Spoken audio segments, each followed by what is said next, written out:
What's going on, everybody? Welcome into the Blazers Uprise postgame show presented by BetOnline. The Blazers today lose to the Minnesota Timberwolves and the refs by a final score of 113 to 106. This was a horribly officiated game. This was a game in which the Blazers were horrible offensively down the stretch again and had a horrible start again. We're starting to see some themes. We're going to talk about those themes on this postgame show. But first, thank you to BetOnline, our sponsor for tonight's post-game show. Use that promo code BELIEVE for 50% rewards, parlays of spread picks, over-unders, all that good stuff over there on BetOnline. Thank you to them for sponsoring this post-game show. All right, let's just dive in deep. I plan on this not being as long as previous post-game shows because I just kind of want to get it all out and get straight to the point. Eric, I am frustrated about the refs. Normally I don't start streams like that, but this game was an absolute debacle in my opinion, referee-wise, and the Blazers still had a chance to win this game, and they screwed up down the stretch, so, you know, there is a lot of blame, obviously, that should go Portland's way for certain things, but oh my goodness, both our big men foul out. Anfernee Simons is battling foul trouble all game long. Just no consistency, in my opinion, on screen calls. Chauncey finally challenged the call, which was a clean block by Josh Hart that they got wrong in the moment. I just thought this game was an absolute travesty, reffing-wise. Yeah, it's tough. I don't think we played well enough to fully blame the refs. And also, I don't know. I think when two of your most important players get fifth fouls on questionable calls, whether you're trying to save your challenge or whether it's the right challenge or not, I think you have to at some point challenge one of those questionable calls to find out if you can maybe get away with the opposite call, and that would have been huge turning points in this game if Anfernee or Nurk didn't pick up their fifth foul in those situations. Yeah, but with the way this game was refereed, they could have easily picked up that fifth foul on the next possession had they not been subbed out because of the challenge. Like that, this was just a mess, I think. Yeah, and I absolutely hated the reffing in this game. Yeah, the Blazers did get to the free throw line a lot tonight and missed a ton of free throws. They were not good at the free throw line anyways. But Minnesota fouls a lot, and the Blazers get to the line a lot. They attack the rim hard. Like, that's the thing, is you can't just look at free throw numbers and say it's this or that. Portland got fouled on pretty much every trip they got to the line, in my opinion. But the complexion of this game changed with Nurkic picking up two moving screen fouls that were very suspect. There was a block call, or there was a charge call against Anfernee Simons that was absolute BS that Taurean Prince drew. Eubanks 6 fouls in 20 minutes, and he's a guy that doesn't foul a ton. The Blazers in this game, 30 fouls, and there was 30 on Minnesota, but as I said, they're a team that fouls a lot. Portland doesn't usually foul as much as they do, so the Blazers screwed up multiple things in this game, and we'll talk about them, and I'll move past the refs. I just wanted to get it out of the way. You guys know I don't start streams complaining about the refs a whole lot. Even in games where the refs are bad, I'll tweet about it, but I won't usually take it into the post-game show unless I feel like it's noticeably bad or really, really terrible, or it's a terrible goaltend call in Utah that changes the ending of a game. That was, the Dame play back a few years ago, ranted about that. So that's when I reserve my time for complaining about refs, because I don't want to sit up here complaining about refs every post game, and I probably could, just like any fan could, because there's always fans complaining about the refs. I try and save it for when I think it's especially bad, and I think tonight was one of those nights. Mm-hmm. Yeah, the tough one, I think, was Nurk's. Well, you mentioned the two moving screen calls, but his fifth and sixth fouls, one is on a drive by McDaniels where Nurk is seemingly vertical, and McDaniels initiates all the contact with his elbow, and somehow that's a foul on Nurk. And then his sixth foul, he's just literally trying to stand there with his hand up. And somehow that's a foul, but I don't know. He's not even trying to foul there, and it's still a foul. Yeah, it was ridiculously bad tonight, in my opinion. Shout out Kyle Wilson with a $5 donut. Says, first off, really enjoyed the in-person show on Monday.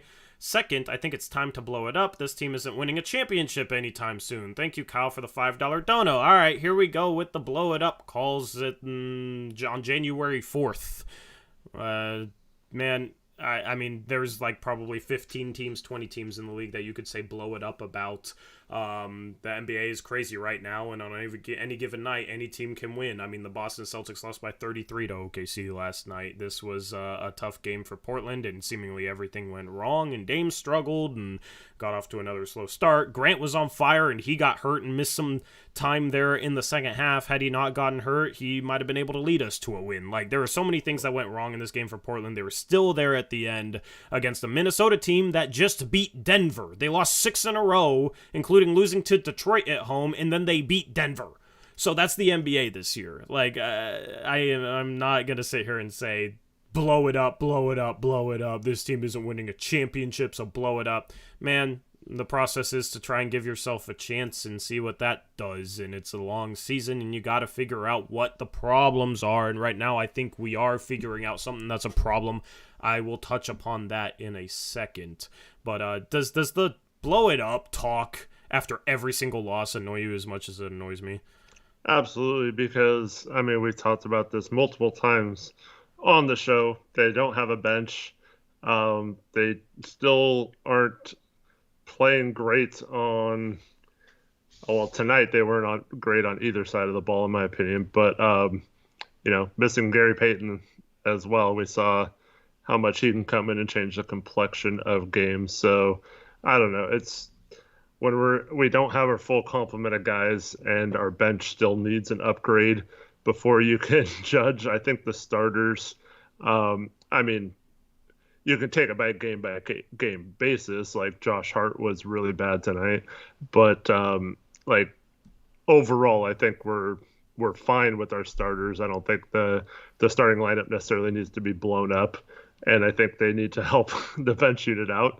And until that happens, I don't see how you can make a definitive statement that this team isn't good enough if they had the right complementary pieces. Yeah, how about we just make the team better? Mm-hmm. And the bench better, because that shouldn't be too hard given how bad our bench has been. And once again, tonight, you had good moments from some guys, but yeah, I might have to rant about a guy I've ranted a lot about in the past month in a little bit. So that'll be coming up. We'll talk about Mr. Dewbanks. But shout out Shaggy Squid, $2 Australian donor, says, don't blame the refs. They were bad for both teams. I think they were worse, noticeably worse for Portland. Shaggy Squid, thank you for the $2 Australian dono. Yeah, I think they were much worse for Portland. So that's my opinion. You don't have to share it with me. Shout out Max Buckley, member for 23 months. He says, I miss GP2.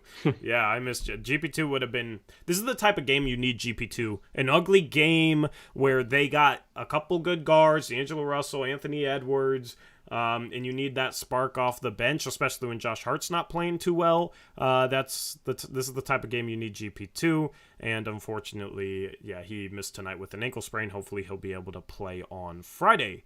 Anyway, we're caught up on that. I'm gonna read something Smog said. You like this? This will be. Yeah. Wait, let me find it. Where'd it go? Crap. Is it the one about the mental issue? Nope. Oh. It was about Dame. What do you say? I can't find it now, but okay. Here it is. I'm not gonna say Dame is washed, but he hasn't been good recently. Why are you saying you're not going to say Dame is washed? Why does that even, like, you can sit here and say, like, yeah, he's struggled lately. But last game he had 19 points efficiently in 29 minutes and 10 assists. The last time he played this Timberwolves team less than a month ago, he had 11 threes on them. You know what I mean? Like, can we stop freaking out at every bad game or every shooting slump? This dude statistically is on par with his best offensive seasons, and lately he's been playing some of the best defense of his career. So can we please relax and chill with all the overreactive, in the moment, washed stuff? Please. That stuff drives me crazy, man. You're better than that, Smog. Yeah. I don't know. Like, he struggled lately. So, that's fine to say. He's had a couple bad games. Golden State, he's struggled. Tonight, he's struggled. Doesn't mean it's washed or anything. I mean, like, he struggled in some games earlier this year, and everybody's like, he's washed, and then he comes out and has back-to-back 40-point games. Like, he's not, this is literally how he is pretty much every season of his career. He'll have some fantastic performances, and then he'll have some games where he struggles. And tonight was one of those games where he struggled. His shot was just off. And you could tell because he missed 4 free throws. Being older doesn't lead you to missing free throws. Like, even if he was injured, right? Injuries wouldn't necessarily lead to you missing free throws.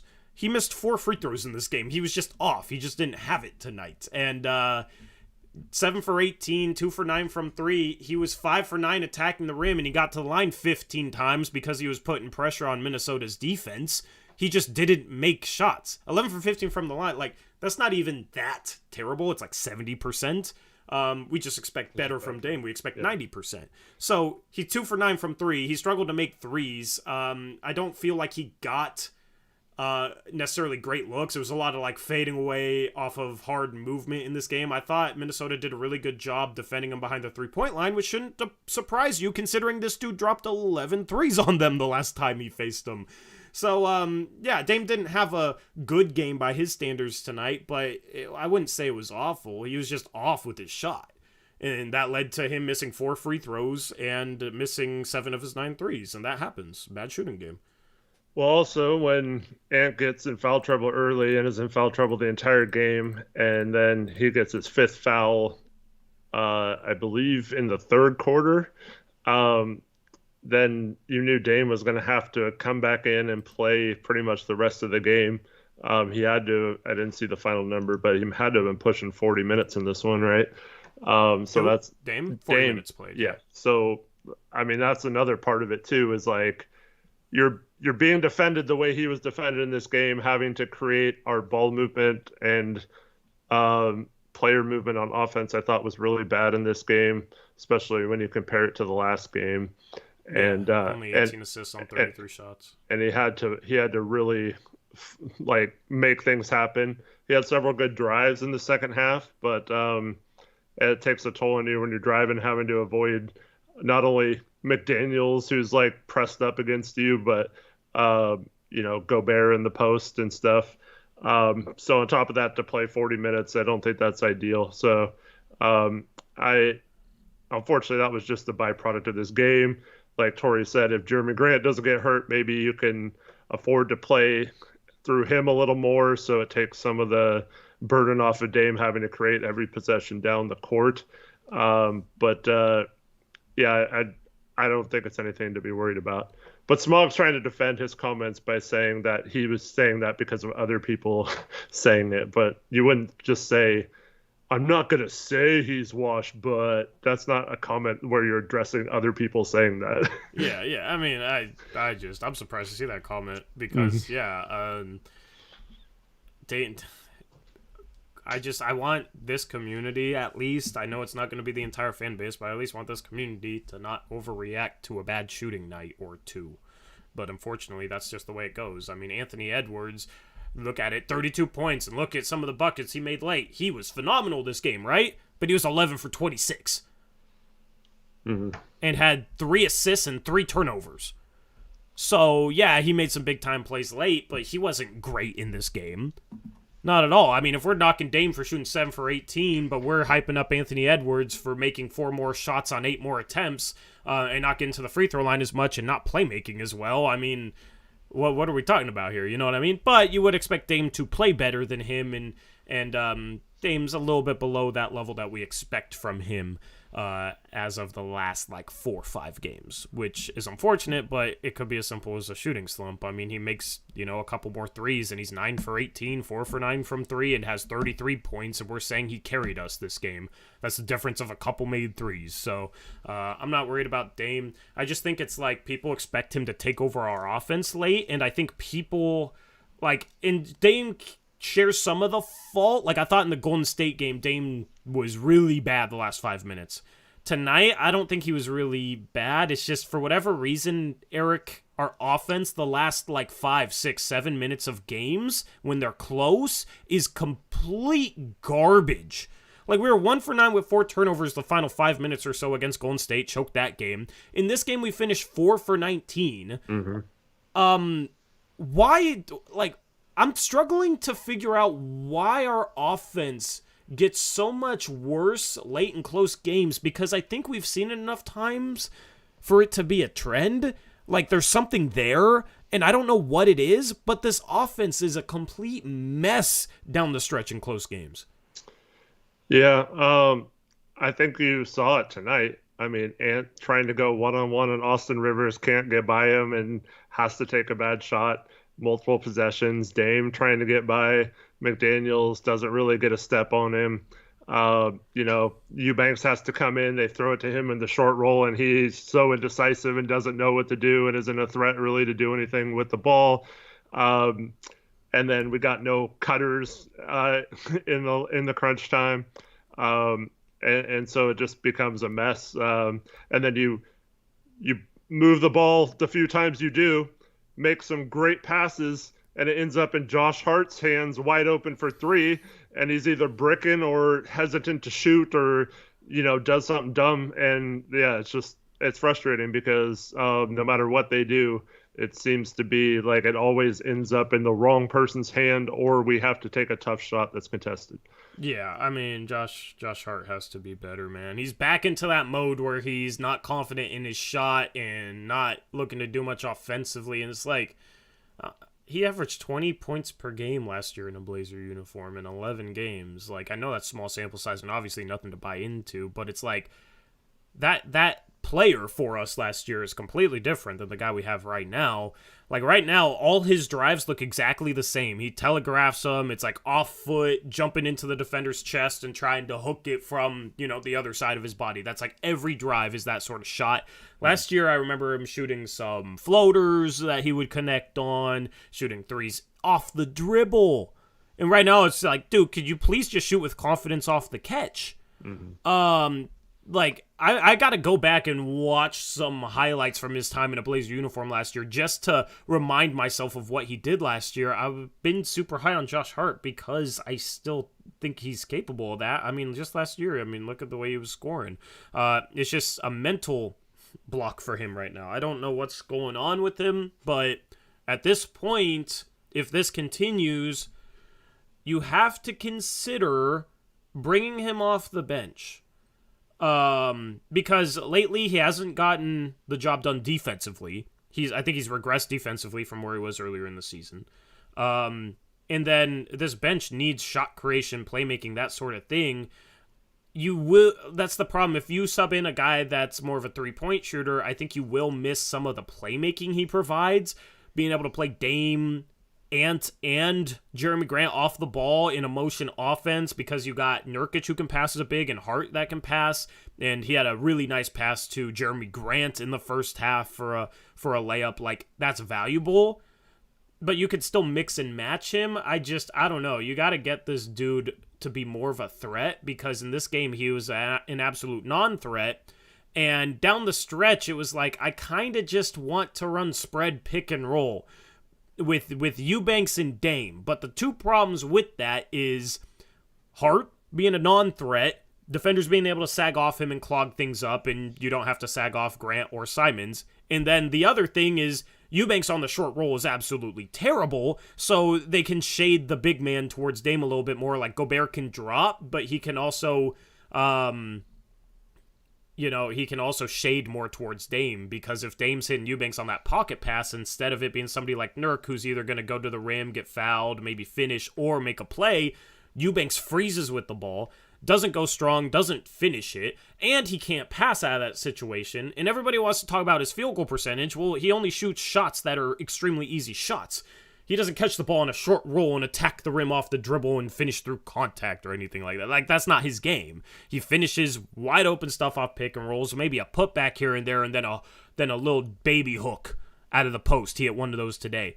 That's how you end up with shooting 75% from the field, but it's overrated. Like, he, on the short roll, just freezes with the ball, and you got a non-shooter out there as well. Like, it's hard for Dame to get going because Eubanks' screens aren't good enough. Dame wasn't able to get space to hit shots off drop. Minnesota did a good job fighting through screens, and then you got a big man who can't play make out of the short roll, and you got a guy out there that is scared to shoot or just doesn't want to shoot or has no confidence in his jump shot in Josh Hart. So it makes it really hard for Dame to make anything happen. And then when everything's as stagnant and they ratchet up the pressure late in the game, that's how you get, I think that's the result you get. 4 for 19 from the field late in this game, and they can't score the ball.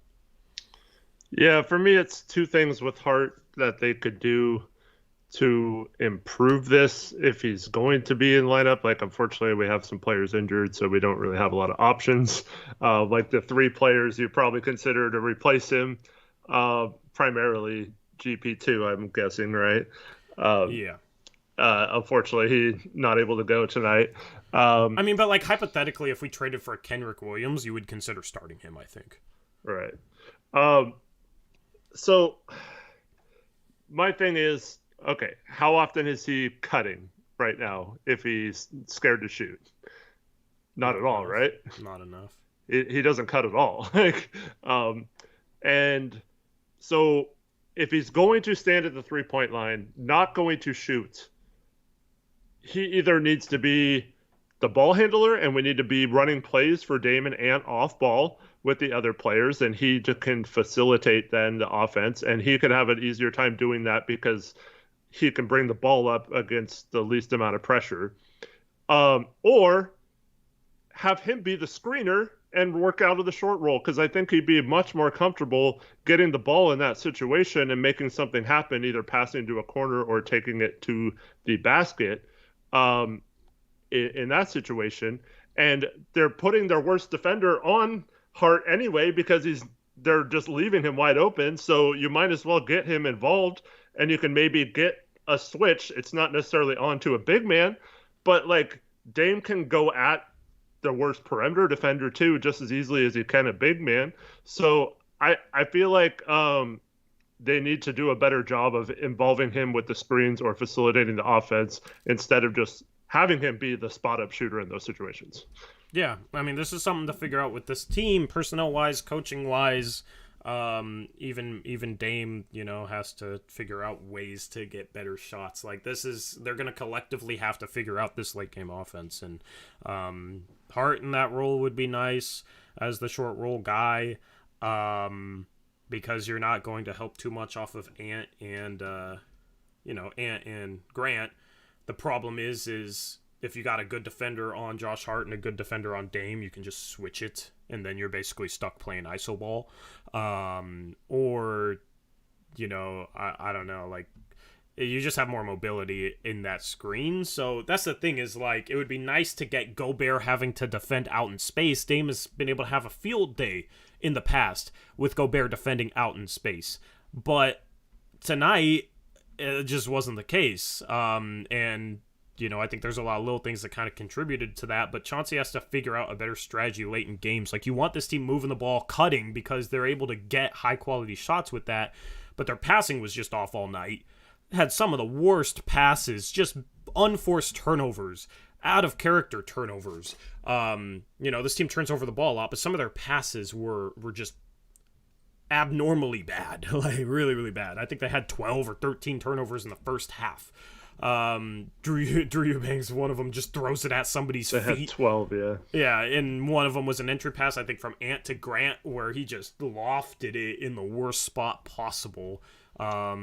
Dame's being way too sloppy with the ball, too. Dame's being sloppy. Like, it's just a collective thing. So that's the thing is, like, down the stretch, when you've been sloppy all game, when you've tried to pass the ball, move the ball, and guys aren't even moving, and you're just stuck in these weird floor setups. And at that point, you got to figure out something simple to try and give your star guards an edge.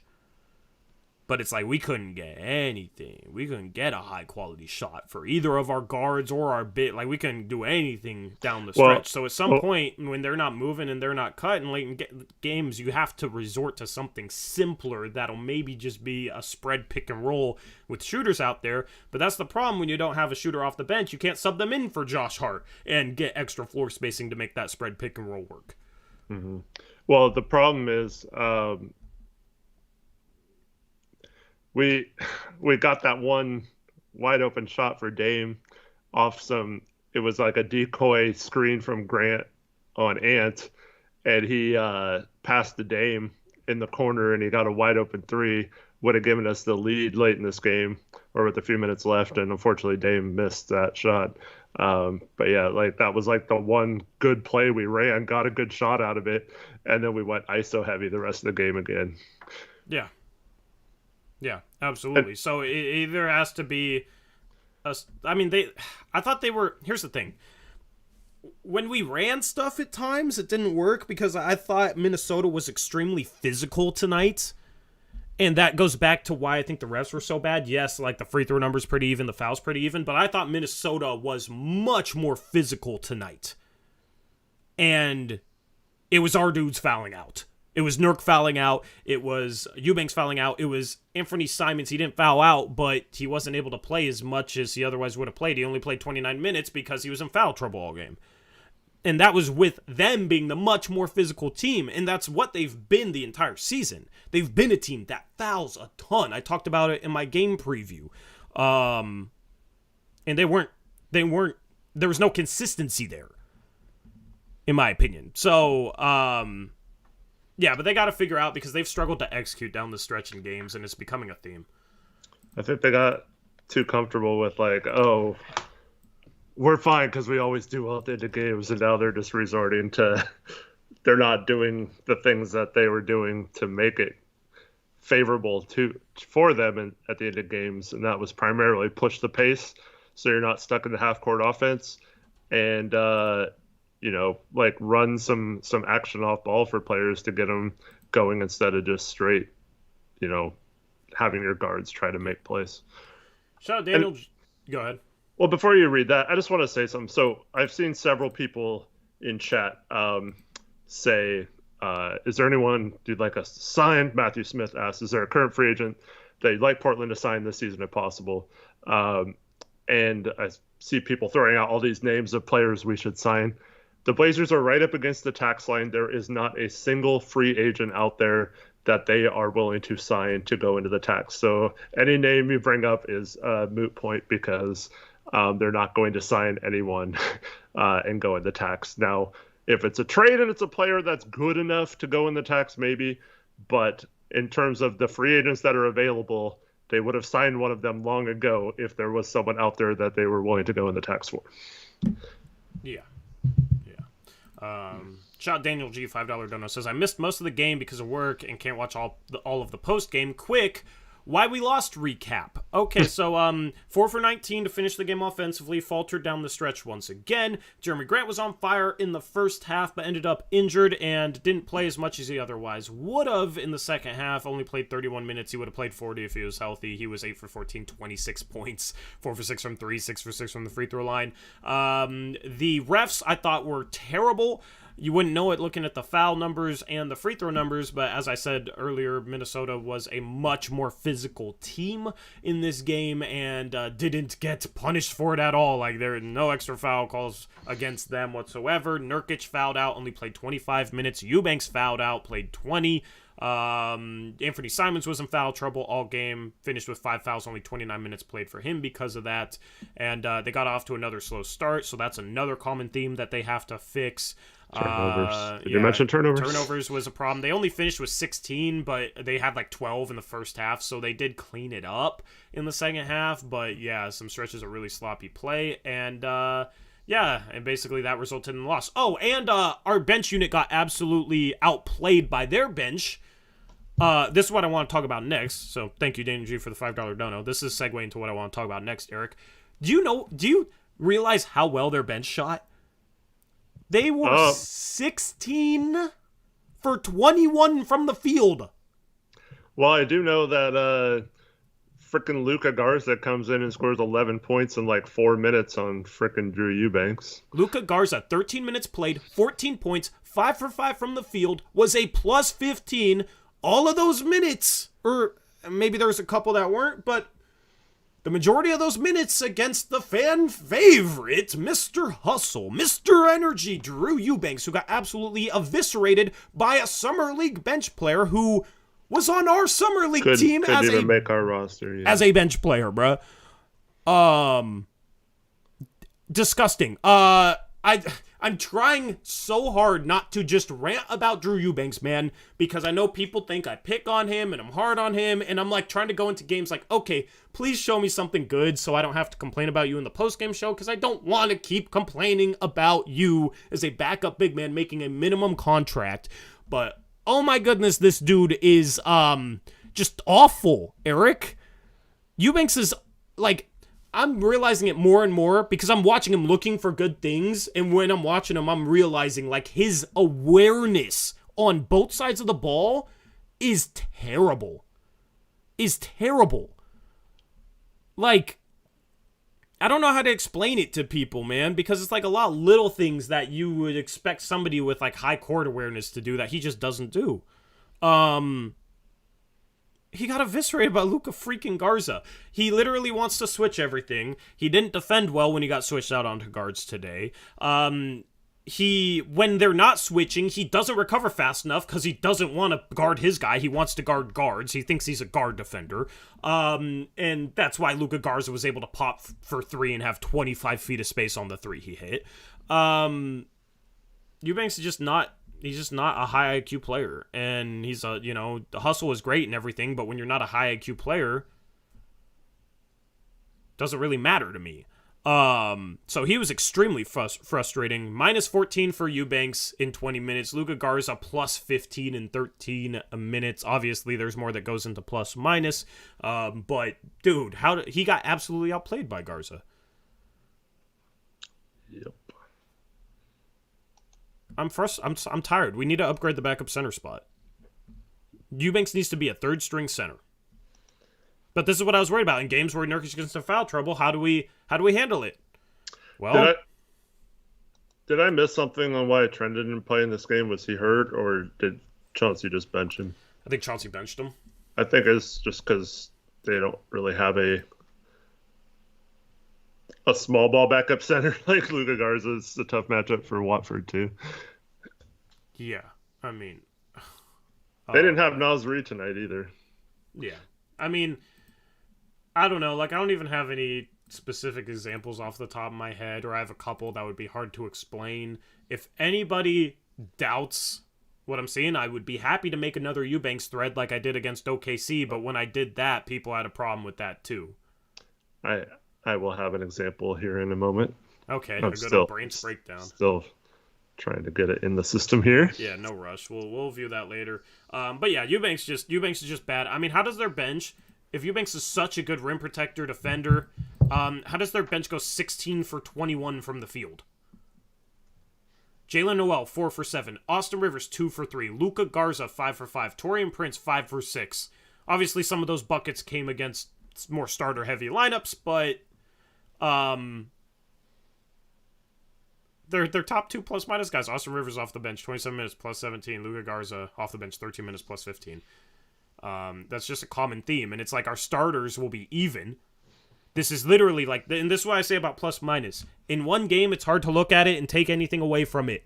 But if there is a constant pattern through like 20 games, 30 games where your starters are, a plus 3, a plus 7 in a game you lost. That's Grant and Nurkic's, right? Nurkic plus 7 in 25 minutes, despite him having what many people would say was a bad game. He was good defensively, had 3 blocks.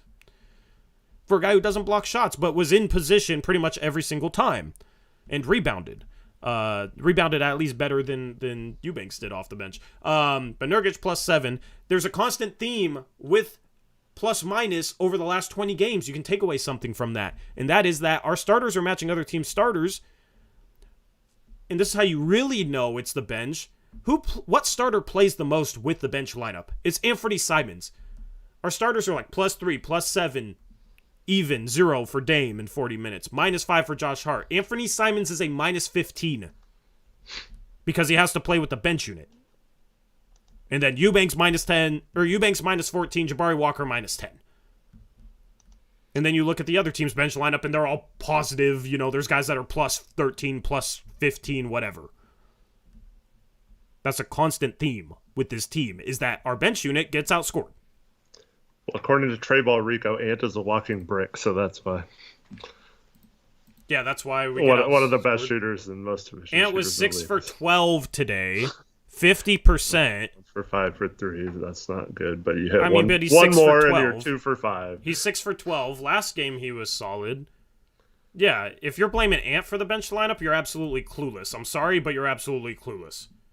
And hopefully we can help you find a clue. This is Blues Clues. I mean, we've talked about this a lot. It's not necessarily clueless. It's just like if you don't understand why it's happening with the bench lineup, it's that he has no spacing. There's not a single person in that bench lineup that can consistently hit a 3. And we're seeing that now filter into the starting lineup. We had Grant out for the second half, and we had non-shooters with the starting lineup for part of the second half as well. And, Hart won't shoot 3s now again. So, unfortunately, the spacing, until we add another shooter that can help alleviate teams just keying in on Ant, it's going to be really tough to, change that. Here's the perfect example of people just saying things to say things that aren't true and that are easily disproven. There's a comment that says, Ant just isn't like Poole, though. Poole is a Curry Jr. Well, on the season, Jordan Poole is shooting 31% from 3. Anfernee Simons is shooting 38% from 3. But Ant is a walking brick, and Jordan Poole is the second coming of the best shooter ever. I mean, that's a perfect example of people just saying things to say things. If you're going to come in here, have better arguments than just saying things to say things. Have better arguments. Like, if I'm sitting here being able to talk about the bench unit and something completely different, and at the same time, I can type basketball-reference.com and search both these players and see that disparity, you should be able to come into our streams where you don't have to talk for 2 hours straight and be able to just at least fact check. Well, we also know that, you put Dame or Ant on Golden State's free-flowing offense, the way they move the ball, the way they help each other on defense, all kind of stuff. I think that alleviates a lot of their problems as well. Yeah. So, anyway, Ant was not the problem tonight. Ant has not been the problem. Ant has been improving defensively. I think he's played good defense the past couple of weeks. I think Dame's been improving defensively. This team as a whole has been improving defensively with a bench unit that can't guard anyone because Luka Garza went 5 for 5 in 13 minutes. Well, read the Drono is next. Shout out to Dro for the Drono. It's a $5 Drono. Says Sharpe needs to handle the ball. Now I see his frustration. Ant has been horrible on both ends. Dame missed too many free throws. We don't look organized. Dro, I'm wondering, okay, are you Thank you for donating, man. I appreciate that as always, but I just can't let this slide. A, have you seen Sharpe try and handle the ball? B, have you been watching the games drunk? Or B 2.0, are you even watching the games? Because I don't know how you came up with that takeaway, my guy. Eric, I'll let you to respond. Sharpe is not frustrated with not handling the ball more because he can't handle the ball at all. Like, if he puts it on the floor, unless it's a fast break situation, it's not the greatest yet. And yeah, he can make an impressive play every once in a while, but for the most part, when he puts the ball on the floor, it's once again passing up a wide open shot and then making himself dribble into traffic and having to take a much tougher shot. So I don't think his handle is quite there yet, nor should we want him to do that. But in terms of Ant's defense, Anthony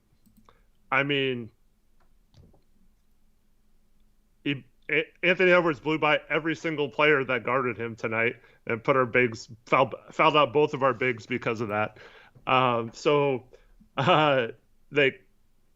If you look at the numbers, like the actual numbers that are supposedly the best metrics of defense, Anfernee has actually improved quite a bit this year and is close to being a neutral defender. So anything less than that, he still falls asleep every once in a while, but he is not the main reason why our defense sucks. And then what was the last part? Dame needs to focus on his free throws or something.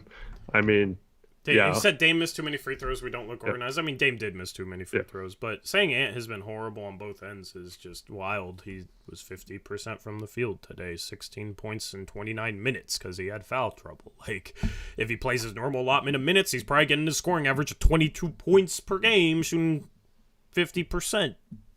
Like, what do we... It's not like he turned over the ball a bunch, 2 turnovers, 3 assists. Like, how has he been horrible? And he has to play with that god-awful bench unit for a good portion of his minutes, where he has all the defensive attention and nobody that can take any of the pressure off him. Like, I just don't understand why Ant has to be the scapegoat. It's like whoever the starting shooting guard of the Portland Trailblazers is has to be the scapegoat for some people. I don't understand. Because Ant's been playing some solid defense lately, still making mistakes, but he's improving. And I'm not the only one saying that. You're not the only one saying that. We're not the only ones seeing it. Been watching Ant a lot defensively lately, just to see if he's been improving. So, no, come on, man, you're being ridiculous right now. Come on, dude. Yeah. I don't know. Like, Sharpe's not a ball handler, man, and that's fine. He's 19. That's something he can get better at. But he is not. He's like, there's been multiple times this year he's just like dribbled it away from himself because he's struggling to handle a ball and like dribbles it to a defender. Like, he's not somebody that can handle a ball. Like, okay, it's fine if you think he can develop that, but there's zero debate in my mind that if you're just talking about the offensive end, the biggest question mark or improvement needed in his game is if he is going to be a star, he's got to be able to put the ball on the floor and get by guys and do it that way.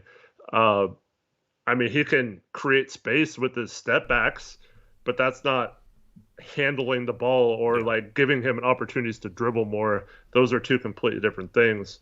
And I think, I mean, I don't know how anyone can watch the games and honestly say that that's not a major area he needs to improve on. And it's not saying it's bad or anything's wrong with him. He's still a very raw rookie who doesn't have any experience, and that's why we wanted him to play and get these reps this year.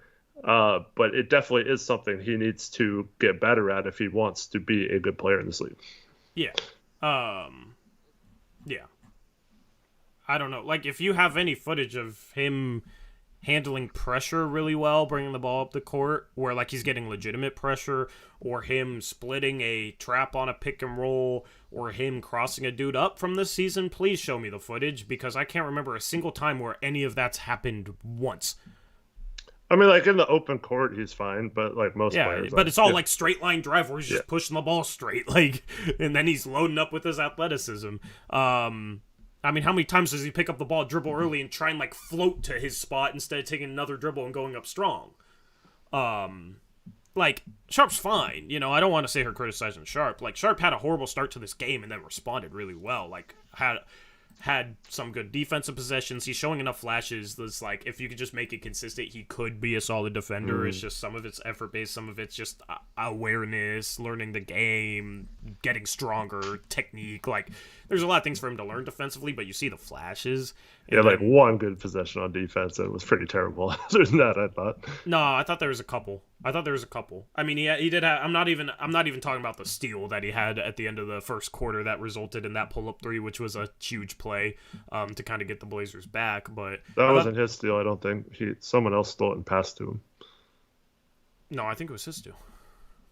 I thought someone else stole it and passed to him. But chat, was that his steal or was that Sharpe's steal?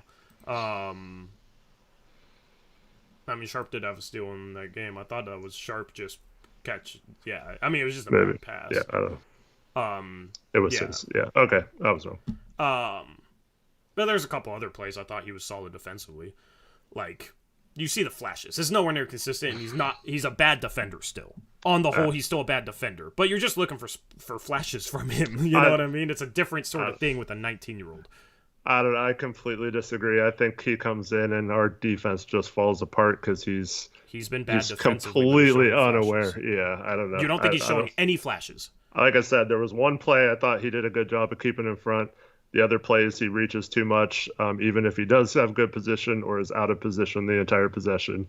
And I think it's been really bad. Yeah, but flashes to me is like he'll do a bunch of things well, but then maybe make a mistake. Like Jabari had a flash of really good defense on that play where he reached in and fouled Anthony Edwards because he stayed in front of him on a couple of different moves and was strong, took contact to his chest. Like there's a lot of good things on a good guard that Jabari showed on that possession, but in the end he fouled him, and you can say, oh, that was a bad defensive possession because that was a silly reach-in foul, right? But he was showing flashes because he was showing some traits that if you teach him not to reach in that situation, it's probably a good defensive stance. So, like, I think he shows flashes. Flashes is just like a moment here or there where he shows you that he has some traits that would suggest that he could be decent on that end, but it's just not there.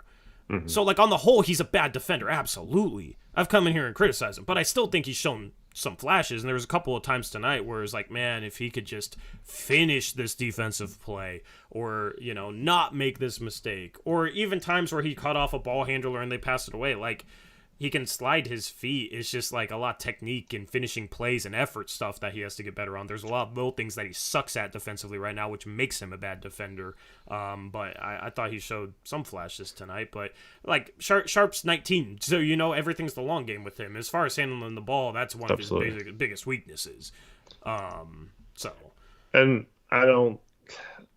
there was a lineup that they had in, and Sharpe was in, and Chauncey decided to play zone like 4 or 5 straight possessions, and like all 5 of those, so this might be skewing my view a little bit, he just like got completely mixed up on where he was supposed to be on his rotations and all that stuff. And it's like, Chauncey, what are you doing? This lineup, it either needs to be on the bottom of the zone, I think, or something, because we had Dame and Keon in at the time too, so like Dame and Keon should probably be the top of the zone in those situations, not Sharpe, because he just broke down on those zones and caused too many open shots. Yeah. I think Sharpe will get much better handling the ball. He's just not there yet. You don't want to handle the ball whatsoever. Yeah, we always have to throw in the disclaimer, right? Yeah. We're not talking anything about him long term. We're talking about right now. This game. Chat agrees. Yeah. Chat agrees with us, and Chat's always like hyped up about his future. Chat's done a pretty good job of being patient with Sharpe. And Chat, like, there's always so many people that just freak out at any loss or, are kind of reactionary. And I thought people weren't going to be patient enough with him. I'll give pretty much everybody in Chat props for being patient with Sharpe. I've actually been pleasantly surprised. It helps when he's like, he's got the flair for the dramatics. But still, there's there's always those people, like, there's no patience for Anfernee Simons if he ever has a bad shooting game. Even if he has a okay shooting game and has been playing better defense, people are still saying he's been horrible on both ends, So I was expecting more of it for Sharpe. There's times where Sharpe needs to be benched or like he's just having a terrible, terrible game, but it's part of the process of playing a 19-year-old kid who's not going to turn 20 until May 30th next or later this year. So that's probably after the season. I wish it was in the middle of our season, but Sean Dawes says we should send him to the G League for a few games so he can play full games and up the learning curve. We don't have a G League team though. Like, it's one thing to send Greg Brown down there, but I'd much rather have Sharpe with the team practicing, being around. What did they say about Gary Payton last game? Like, he was talking to Sharpe the entire game. I'd much rather have that development than sending him to the Clippers and just letting him play a few random like rat ball games like you're going to the YMCA to play basketball, like pickup style. Like I'd much rather have him play or stay with the team and play 15 to 20 minutes than play 35 minutes for a team that's not even going to care about his development. Yeah, exactly. And we need him right now off the bench because our bench sucks. Right. We have no bench, so we kind of need him. I laughed at this too. The Oregonian in chat said, "This does not do a Sharpe, but Ant and Dame are shooting guards. Get a real point guard and center." So, because they're both shooting guards, that means we need a center. Like, how does Also, How does that work? Dame, like, what? Dame's a point guard. Just because you score the ball doesn't mean you're not a point guard. I don't Like, know. I'm what confused. are we thinking of in terms of a point guard? Like, I Ricky don't know. Rubio's a true point guard because he sucks at shooting, doesn't shoot a lot, but he passes the ball. Like, no, I just no. Dame's one of the top 75 players of all time. And he's done it playing the point guard spot. Seasons where he averages 7 assists. I mean, he's averaging 8 assists this year. Yeah, like what are we saying? Shout out to Antonio with the $10 dono. Says, you guys make great points on players, rotation schemes, and overall everything we need to be doing to win games. But why are we supporting the coaching staff that can't figure it out? Thank you, Antonio, for the $10 dono.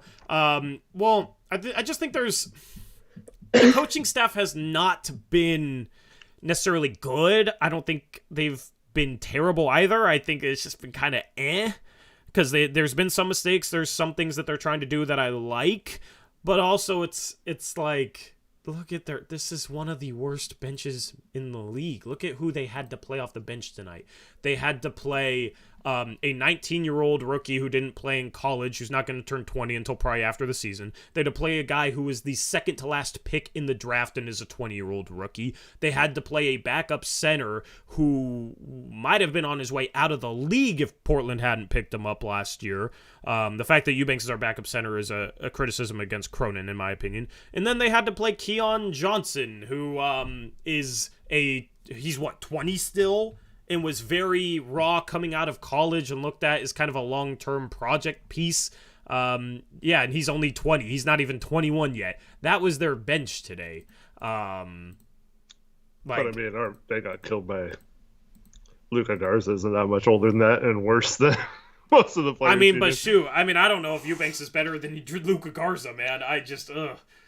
Luka Garza sucks, but he can score the ball. I mean, he can't even move, though.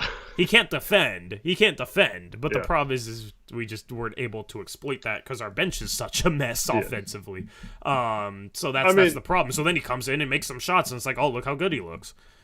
I mean, in my mind, Antonio, like you mentioned, we break down rotations and schemes and stuff like that. Like, to me, I'm not saying like every time Billups is the reason for this, but if I mention like scheme issues, that's me saying Billups is at fault. Like that. So you say that we do mention scheme stuff, and that's us talking about the coaching, whether we say it's directly tied to the coaching or not. If we mention like Grant shouldn't be guarding a guard or whatever, like Grant shouldn't be guarding D'Angelo Russell or whatever the case may be, that's on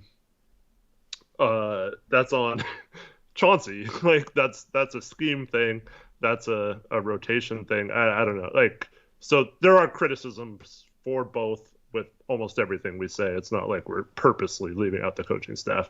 I don't think it's been determined yet how good this coaching staff is. I still think they deserve more time to figure it out, but they haven't exactly implemented a lot of the things they want to implement. Something that, if you've been listening to post-game shows, what have I been saying about fourth quarter situations like the one tonight where they have one player that's basically taking over the game and going crazy? What have I been saying about those situations, Tori? I don't know. We should do something different defensively on them, right? We should throw a different look at him. Just like one time, throw a different look at him, right? Mm-hmm. And what happened in this game? Oh, there's a random double team on Anthony Edwards. What does he do? He almost throws the ball out of bounds, and they have to save the ball, and it results in a turnover. Now, you could say one play doesn't, like, for sure determine whether that would work or not, and it probably wouldn't in most situations. But just the fact that Anthony Edwards, he was so comfortable in that fourth quarter because he knew they were hunting Anfernee Simons because he had 5 fouls. Anfernee couldn't afford to be aggressive. He was blowing by him just like he was blowing by anyone who was guarding him and getting to the rim, and our bigs were all in foul trouble, so they couldn't really contest. And we just let it happen the whole fourth quarter. And Chauncey talks about constantly going into seasons. I want to implement toughness. I want to be this team that everyone hates, and we're just grinding on them and competing the whole game. And by the end of the game, you're like, man, that sucked having to play that team, right? That's all he talks about, like how he wants our mindset to be. But then we get to the fourth quarter, and this guy Chauncey just lets whatever their best player is just take over the freaking game and kill us, and we don't freaking do anything to stop it. And like, why are we not trapping or showing that same physical pressure that other teams show on Dame and Anfernee Simons at the end of games and completely take us out of our offense recently? We don't do any of that to other teams, and it's driving me crazy. Like, mix it up. Don't just sit back and allow other teams to dictate the flow of the game. Yeah, I agree. Situational stuff late in games is his biggest weakness right now, in my opinion. That is something for him to learn. Which, that's the thing, is like, even if he's not getting the job done now, it doesn't mean he can't figure it out and learn from it. But also, this isn't an excuse whatsoever. This is more so just a criticism of something else. That's why when Nurk isn't able to finish games, I think it's harder for him to do that. The thing is, he's not doing it with Nurkic in the game. That's why this isn't an excuse at all. But you cannot trust Drew Eubanks to execute anything defensively other than switching onto a guard or trying to go block a shot.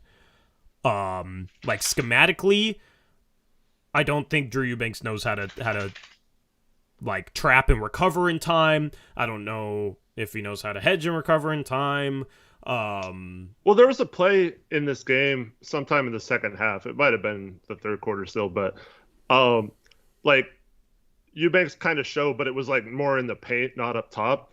And Hart had like 2 or 3 seconds to get back to Anthony Edwards, and he just stood there and didn't get back, and then Eubanks had to come out. I was like, finally, Eubanks is like allowing the guard to get back to his guy, and like Hart just didn't do it. Well, so that was frustrating. We have seen it in the past where Hart has busted his ass to get back to his guy, right, and then Drew Eubanks just stands there on his guy as well, and Drew doesn't maybe recover. He was expecting that or something. Yeah, but like that's the problem. I think he just expects Eubanks to just stay on his guy no matter what. And he's like, fine, all right, we'll switch because that's what you want to do. But I think, like, I could see it, like, Eubanks is like, oh, it's getting through to him, maybe, that he can't just auto-switch and do the things he's doing, so he was trying to allow Hart to get back, and then he doesn't, and it's like, oh, man, Eubanks actually did the right thing there, and it wasn't on him, but they still score anyway. It's like, I don't know, it's kind of frustrating.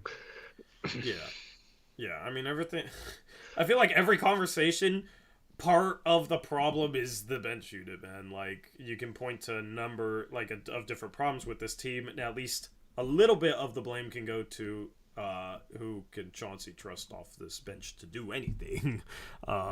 So that's why I am not as hard on him as I otherwise would be if he had veteran players off the bench that, knew just how to play defense. Maybe they weren't the best defenders because they weren't the most athletic, but if he had like an Evan Turner off the bench and a Zach Collins off the bench and that sort of thing, then it's like, okay, he gets less of a pass than the guys that he has right now. So that's the thing. Benches have been a problem in the past for Portland, but most of the time it was offensively. Like, Myers Leonard and Drew Eubanks are kind of similar to me on the defensive end. Myers Leonard just also couldn't block shots, which Eubanks, obviously can block shots better than Myers. Yeah. And Eubanks is more agile, but mentally they're kind of the same guy to me. The 1 year we had the Western Conference playoff run, we had Seth Curry, Rodney Hood, Evan Turner, like you mentioned, Zach Collins. Yeah. And all throughout that run, we were talking about how Hood and Collins were like playing better than the starters. Yeah. Like, that was the thing. Like, we had bench players that were playing better than some of our starters. And they played so well that they became starters that next season, and both of them get hurt early in the season. Unfortunately, that was bad. But, yeah, like, unfortunately, right now, I think that's our biggest weakness. Now, the good part about that is that's by far the easiest thing to fix in the season right now. I mean, if you're talking about adding a star and stuff like that, I still think that's Yeah. somewhat unrealistic this season. But if you're just talking about adding a piece or two to the bench that can um, fix just some of these issues, and in a lot of these close games, could be the difference between blowing a lead or getting down in the first half and having to use energy to come back and all that stuff. I think it is still fixable for Cronin to do this season. Yeah, and you look at how we built that bench. Ennis Canner was also supposed to be coming off that bench at the Right, time. He was yeah, I still mean, he had to looked start, at as a but, yeah. good bench big man. Offensively and rebounding wise was really good. So, and he was gotten off the buyout market. We got Rodney Hood by trading Nick Stauskas, Wade Baldwin, and a couple second-round picks. We signed Seth Curry to like a $3 million one-year contract or something like that because the year prior he was injured, but we knew he could shoot, and he was one of the best bench shooters in the league. And then Zach Collins, obviously, we took with the 10th overall pick, so, that was probably the most asset value we put into getting any of those guys. But, yeah, like, that's the thing is, for Canner, Hood, and Curry, two of them we signed for very cheap, and one of them we just traded a couple second-round picks for. Mm-hmm. So if you can figure out a way to do that, then you're golden. Because I think if you put that bench with this team is really, really good. Because, like, defensively, this team is, on the year, Eric, statistically, this team has been average defensively. Like, people look at defensive rating. Shout out to Reese. He's gotten me looking at adjusted defensive rating because it takes into account who you've played. Blazers going into this game ranked 16th in adjusted defensive rating. Mm-hmm. Without their best defender all year long. Like, the defense is not as bad as people are making it out to be. Yeah, one game, yeah. That's the thing, is the defense isn't as bad as people have made it out to be. The problem is like, other than a 3 or 4 week stretch, the offense hasn't been much better than average. And at times they'll look elite and you'll see what could make this offense great. But the problem is they'll have awful starts and awful finishes to games. And that's with Anfernee Simons and Damian Lillard as the backcourt. That's with Yusuf Nurkic and Drew Eubanks as the centers. That's with our bench players coming in and not playing any defense. So that's why offense. I think, that's why I think it is possible to fix what's going on. I don't think it's that's why it annoys you when people say blow it up, it can never work and stuff Absolutely. like that. Because those guys don't have much help. But like you've always mentioned, the hardest part is getting the top end talent. It's arguable whether we still need more top end talent. I mean, of course, every team would love to have more top end talent. The more top end talent you have, the better. But they finally have enough top end talent to maybe, say it's close to being enough, if you have the right pieces around it. So I think that's why it's really important that if you believe Cronin that the job's not finished and this was never a finished product and all that stuff, that he can still make this right without doing something drastic by blowing it up with some of that top end talent and just fixing the holes as they are.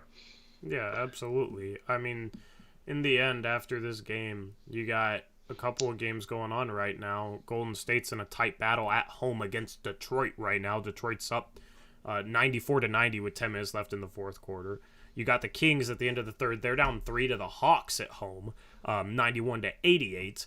If both those results go in the Blazers' favor, which obviously would be the Warriors and Kings losing, the Blazers will be tied for 7th with Phoenix and Golden State, and they will be 1 game behind 5th, which is Sacramento. And Portland has a lot of home games coming up. They've played the fewest home games in the league, and it looks like they're going to hopefully be more healthy than they've been all season long. Nas hopefully comes back in a couple of weeks, 2 to 3 weeks, and GP2, missed tonight's game, but at least he finally got on the court, and Dame's playing. GP2 was questionable and like a late scratch, so you'd think maybe it wasn't that serious. Yeah. They're, of course, going to be cautious with him. So, yeah. Yeah, and it's like, I mean, you fix the bench unit, and this team finds a little bit more consistently offensively, fixes some of their late-game offensive woes, and you're able to maybe snatch a 5 seed and go up against, right now the 4 seed is Dallas. I could You know, Dallas has given us trouble this year. We don't seem to match up well with Dallas, but at least we'd have GP2 theoretically to guard. Yeah, you know, like we can beat Dallas in a first round, man. I mean, everybody was scared of OKC the year that Dame hit the Game 5 buzzer beater. We beat them in 5 games, and they had Jeremy Grant, Paul George, Russell Westbrook. Kind of sold that series, so he wasn't a positive, but you know, they had some dudes. They had some talent on that team, so it comes down to just, can you find a way to slow down Doncic at all against Dallas? Like, we can win that series, and then the second round, what, you're playing Denver or Memphis? Like, if we fix some of these issues, we can win those series. I don't think there's any team in the West, if this team reaches its potential, I don't think there's any team in the West we can't beat in a 7-game series. And that's what it comes down to, just trying to give yourself a shot in the playoffs. We're still not even halfway through the season. You know, Boston at this point was probably had the same record as us last year, and they figured things out. Obviously, we're not as good as Boston was last year, but you got to try and figure out how to get as close as possible. So that's really where we're at. You know, that's the thing, is if the West looked like it did last year, I'd be a little bit more worried because we'd be a little bit further behind 5th or 6th, and we'd be probably staring more at a play-in. But it's just a crapshoot right now. Who knows how this is going to work itself out? But you have some obvious issues that need to be fixed with this team, and hopefully they can figure things out. The bench lineup is bad, and I think that causes a lot of problems. The coaching staff can hopefully learn from some things that they're screwing up, and you know, like, this starting lineup's been solid. Defensively, they're showing some like, we're talking about a team that was bottom 3 in defense the last couple years, and it's like adjusted defensive rating, they're 16th, might be 18th after this game, but still, that's progress. Sorry, I'll be right back. Yeah, all right, yeah. That's progress, so that's where I'm at with that. Let me pull up the solo camera. Oh, it's huge. I don't know why it's so huge. All right, let me fix that too. Anyway, I gotta fix this camera. What in the world? There we go. That's good.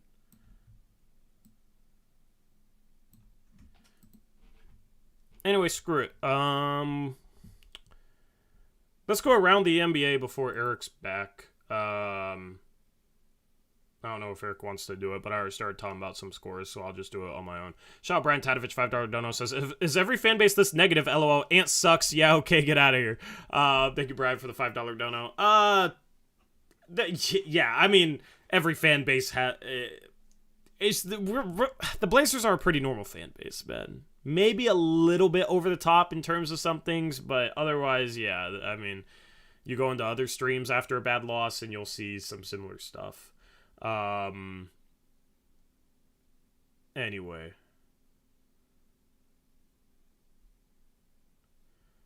Yeah, let's do it around the NBA. Let me pull up the box scores on my phone. I'll go through the scores. Light graphics day, but we're going to get back to doing all the graphical stuff that we do. I just want to wrap up the stream in the next 20 to 30 minutes is the goal. And I will go over the games that are currently going on once they're final. So let's jump into around the NBA. Let me pull down that standing sheet. All right, so with this being an early game, we've had multiple games go final. This is the second page. Let me hide this and show the first page. There's actually 12 games today, I think, which is wild. The Grizzlies get a blowout win in Charlotte over the Hornets. Charlotte, obviously one of the worst teams in the league this year. Memphis, one of the best. 23 points, 8 assists, 8 for 17 shooting from Ja Morant. 19 points, 11 rebounds, 4 assists from Desmond Bane. 10 points off the bench from Xavier Tillman. I feel like he hasn't played all year. By the way, I don't have a solo camera for this, so you're just going to see Eric's EB. We do this over Skype for all you old heads that know what Skype is, because I don't think the younger generation, maybe they don't even know what Skype is. I don't know. But, the Suns have a heartbreaking loss to the Cleveland Cavaliers. Donovan Mitchell, with about 40 seconds left, hits a step-back 3. Then you got Landry Shamet tying things up.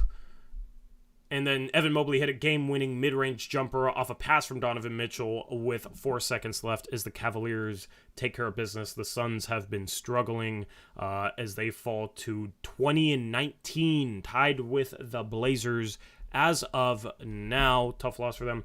Let me pull up this box score. Eric, do you want to do the next game, or I can do it if you're not ready? What's the next game? OKC Orlando. For the Cavs, after a 71-point game, Donovan Mitchell was 6 for 20 from the field, so not efficient, but did have a couple of those clutch plays, 9 assists for him. Karis LeVert had 21 points, 7 for 11 from the field. This was just a low-scoring game. Both teams shot 39% from the field, and worse than that from 3. You had 25 from Chris Paul, 9 for 17. Ayton had 15 points, 18 rebounds, 7 for 12. But without Devin Booker, the Suns have struggled. They started Dario Saric, who was actually 4 for 11 today. But everybody else struggled. Shamet, 4 for 12. Mikal Bridges, awful game, 3 for 15. Campaign off the bench, only played 9 minutes. They played Chris Paul 40 minutes today, Eric, looking like the Blazers. Campaign played 9 minutes, shot 5 times, 1 for 5. Just a tough game for the Suns. Anyway, hit the next one. After scoring 150 points and beating Boston yesterday, the Thunder go to Orlando and lose. They did not start Aaron Wiggins. They're 7-0 when he starts games, so they obviously did not want to win this game because they would just start him if they did. They actually started both Jalen Williams in this one, and they both had terrible games. Shai came back and played after not playing yesterday, had 33 points because he got to the line 18 times. For the Magic, they were led by Banchero with 25, 8 rebounds, 7 assists for him as well. Gary Harris had 18, and Terrence Ross had 18 off the bench. Yep, meanwhile, you had an overtime win for the Sixers at home against the Pacers, who are still above 500. 21-18 the Pacers are, but they lose a heartbreaker in Philadelphia. They could have been 22-17 if they pulled out this game, which would have been insane.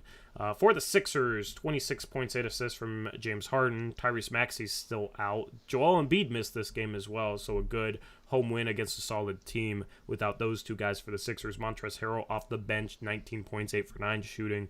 D'Anthony Melton had 19 in the starting lineup. He's been solid this year. Oh, they did have Tyrese Maxey. I missed his name. It's in the middle. So they did have Tyrese Maxey. He just got back off an injury, so I lied. 6 for 16 for Tyrese Maxey, though he didn't have a big game.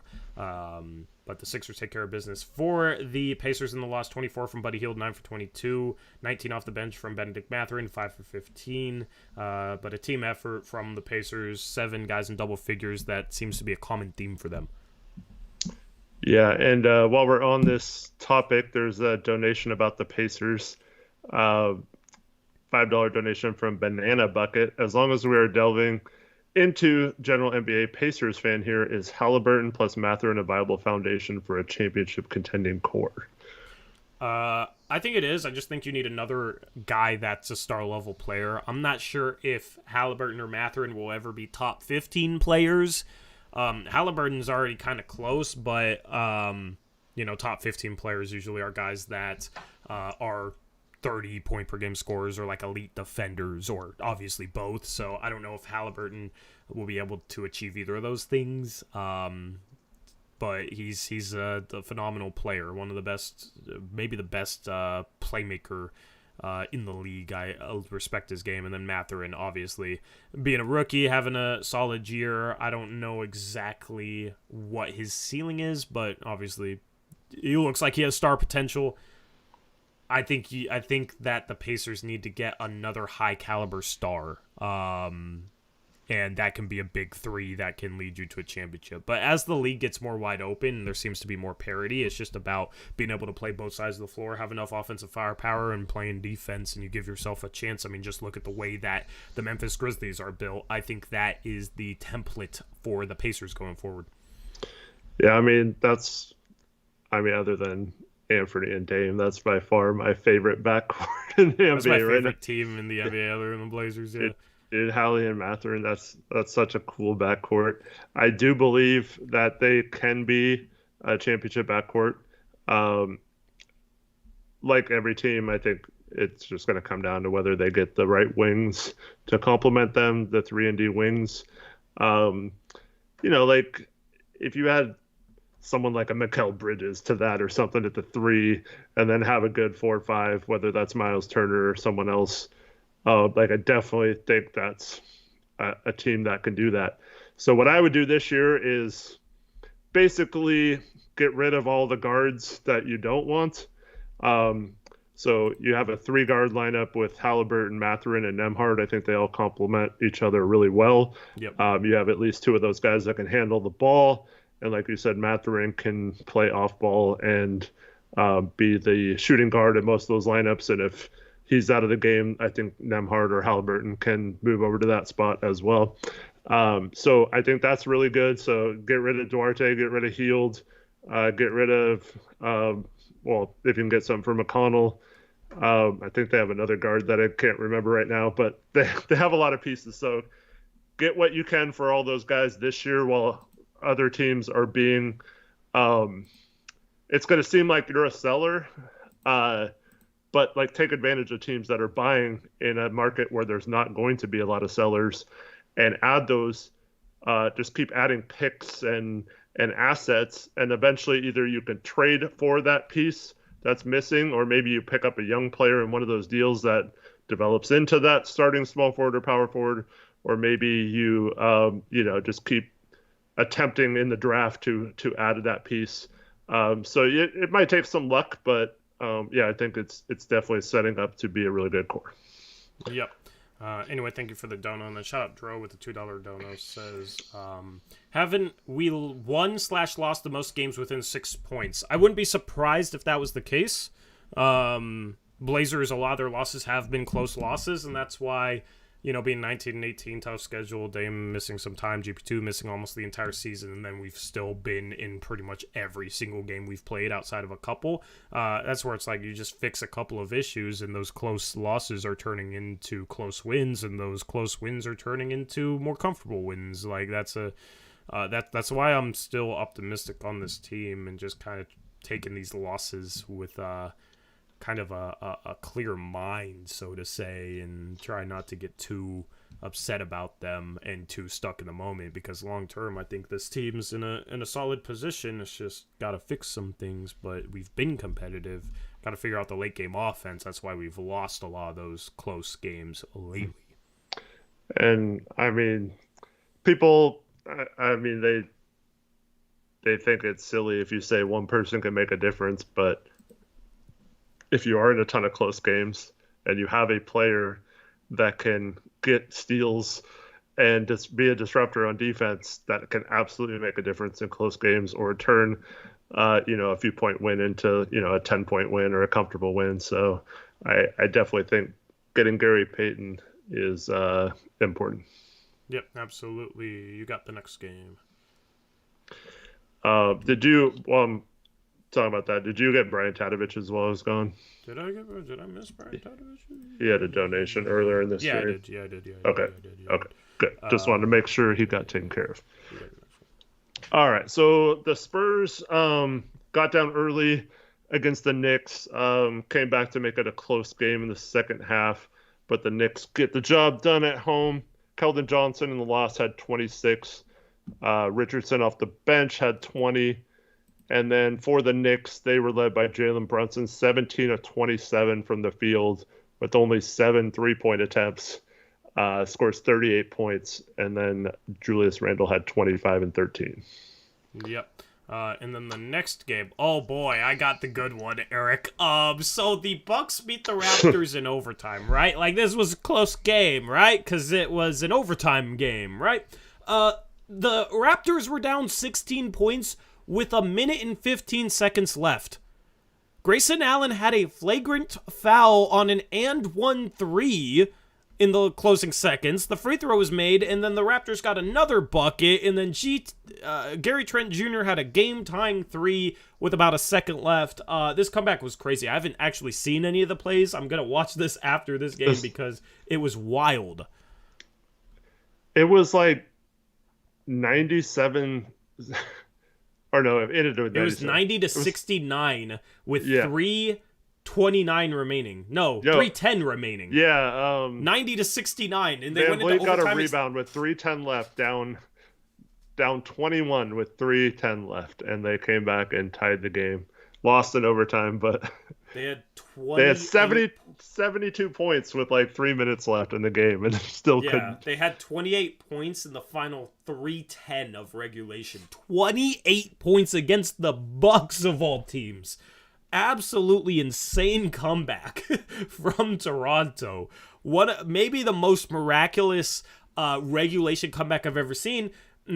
But they didn't cap it off. They still lost. All that just to lose in overtime. I mean, imagine the Blazers doing that and we lose at OT at home. That'd be heartbreaking. Yeah, what's crazier, that one or the Mavs the other week coming from 9 down with 34 seconds or whatever? The NBA is drunk this year, man. The NBA is just absolutely crazy and just all over the place. And every team has had terrible losses and just like... I mean, recently in the past week, there was a Boston OKC game where OKC didn't have SGA, and OKC beat Boston like 150 to 123 or something like that. Boston gave up 150. That was yesterday. Yeah. Was that yesterday? Wow. Yeah, I just talked about it. Yeah. But that's just one of those games where I don't know, time's moving slow for me, I guess. But that's just one of those... I know I tweeted about it. That's just one of those games where it's like you're playing the Thunder without SGA. If we lost on a buzzer beater to the Thunder without SGA, everybody would act like the sky is falling and we have to rebuild. But the Boston Celtics got absolutely destroyed by an SGA-less Thunder team. So, I mean, the NBA is just drunk this year. It's absolutely crazy. I'm just trying to enjoy the chaos of it. And unfortunately, that chaos also applies to the Blazers, who have 2 game-winning threes this year, but have also lost a lot of close games. So the NBA is super entertaining this year, man. Yep. In the next game, the hottest team in the league, the Brooklyn Nets, actually lose tonight to the Chicago Bulls.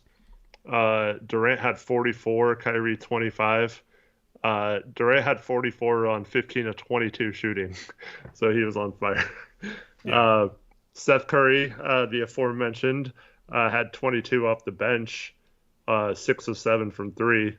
But it was not enough because the Bulls had a very balanced scoring in their starting lineup, 22 from Patrick Williams, 22 from DeRozan, 21 from Vucevic, 17 from Ayo Dosunmu, and only 13 from Levine. He was the lowest scorer of their starting lineup.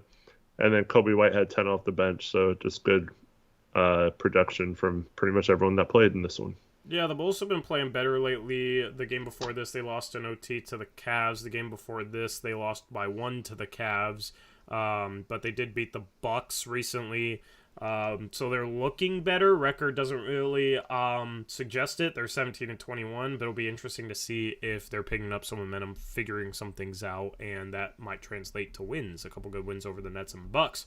And we'll see, because they could be a seller at the trade deadline, or maybe they stand pat. Who knows? So Chicago is a team to watch in terms of how well they do, because they're going to be a big factor around trade deadline day.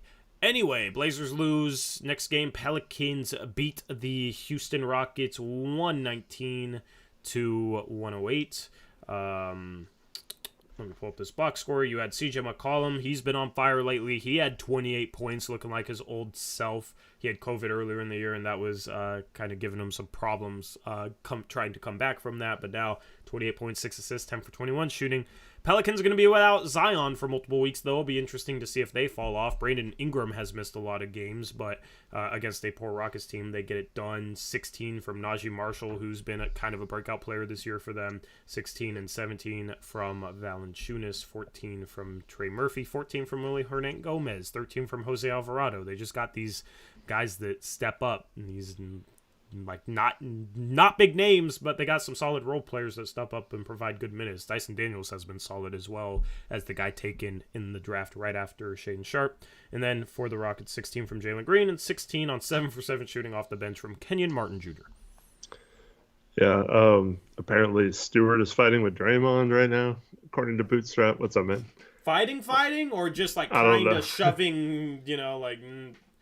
I can pull up this stream on my phone, actually. So, well, in this game, the Pistons are at 5 with 1:24 left.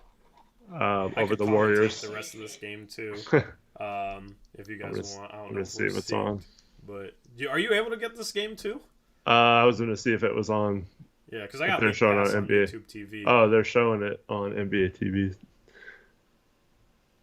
I don't think they threw punches, but they were in each other's face. Oh, so it wasn't a fight. It was just whatever. Yeah, we'll see if the Warriors lose this game. Obviously, rooting against them. Yeah, but Bogdanovich has 29 in this one. Klay Thompson 23, Jordan Poole 24. Ty Jerome has 18 off the bench, and Anthony Lamb has 17.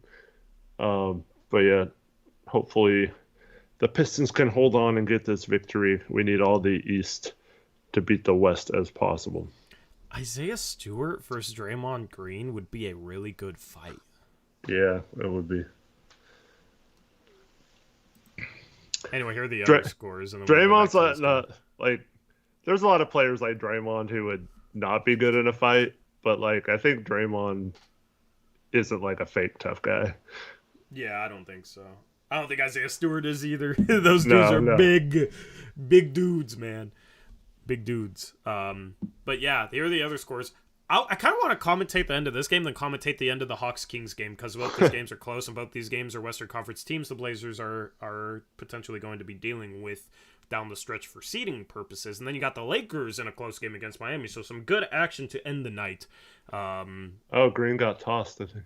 Wow, that was probably his second technical, because he probably had one earlier for crying at the refs over something, so no surprise there. But yeah, Golden State looks like they have the ball down 5 with 1:24 remaining at home against the Pistons, who we just destroyed at home. And we just lost to the Warriors at Golden State. So this trifecta, looks like it could be 1-1 for all three of these teams. Klay Thompson off the inbounds. I don't know how behind I am, but Klay Thompson's going to drive and gets his shot blocked by Isaiah Stewart, but gets to the free throw line. Found Burks. Yeah. Anyway, at Dead Balls, we can answer questions from chat. Can you load the breakdown for when we're done? It's just one play. Yes, I will load the breakdown for when we're done. Breakdown. Klay with his little squat free throw routine that he does. First free throw, good. I assume it was in play number 1. I assume you put the one play in number 1. Yes. Okay, cool. Second free throw is good. So 1:20 left, one possession game. You got we're rooting for Detroit here. Obviously, you got Killian Hayes off his suspension, I believe. That's number 7, right? Yeah, he's handling the ball against Jordan Poole, who's pressuring. Gives it to Sadiq Bey.